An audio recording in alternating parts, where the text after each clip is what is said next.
liked his other jacket. I really like that too. All right, well, if you don't have a ticket to the game, don't worry, because you're certainly not alone. Yeah, we don't have tickets. And, you know, bars and clubs, okay, and the Big Easy, they're going to be going to the extremes to make sure that they are ready for the crowds in case you don't have that ticket. Fox News reporter Andrew Perez, live in New Orleans. Andrew, I know I'll be watching the game on TV as well. Are those businesses ready for the big crowds? Yeah, well, I mean, they're stocking up on things like food, obviously drinks, even plasma screen TVs. The one thing I didn't even think about or realize was that, you know, a lot of these historic balconies that we always see and hear about here in New Orleans, especially down Bourbon Street, well, during big events like the BCS National Championship, they're required to add a lot more support beams underneath just to make sure they don't collapse from all the people coming through. I'm telling you, kickoff starts Monday night, but the party here in New Orleans, that gets going tonight.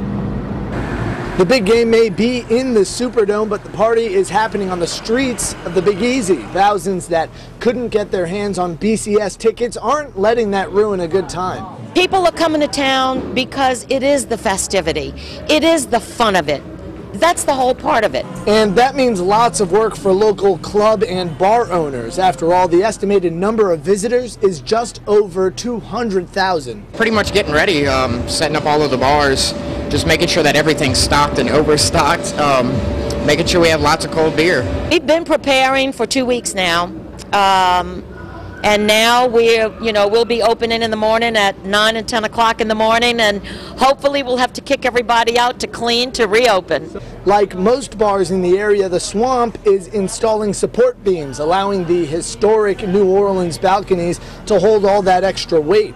The bar is adding flat screen TVs, giant projectors, and of course stocking up on drinks for the next few days. The Swamp has been named the official Alabama headquarters for the BCS game, and it's got locals talking tough. It should make for an interesting crowd. I know that for sure, because a lot of us are LSU fans, so die hard. But you know, we're more than hospitable, especially to a losing team.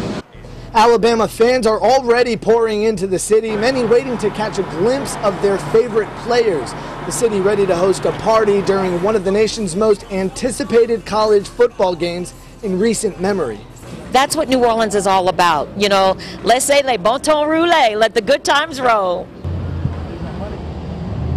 There you have it. Now, the bulk of LSU fans, they're expected to get here a little bit closer to the actual game day. I'm telling you, walking around the streets today, you see Crimson everywhere. You hear Roll Tide around every corner. I mean, people are really excited for this. I'm going to have more about that coming up on Fox 10 News at 5 p.m. For now, reporting live in New Orleans, I'm Andrew Perez, Fox 10 News. All right, Andrew, that one LSU fan not mincing any words there.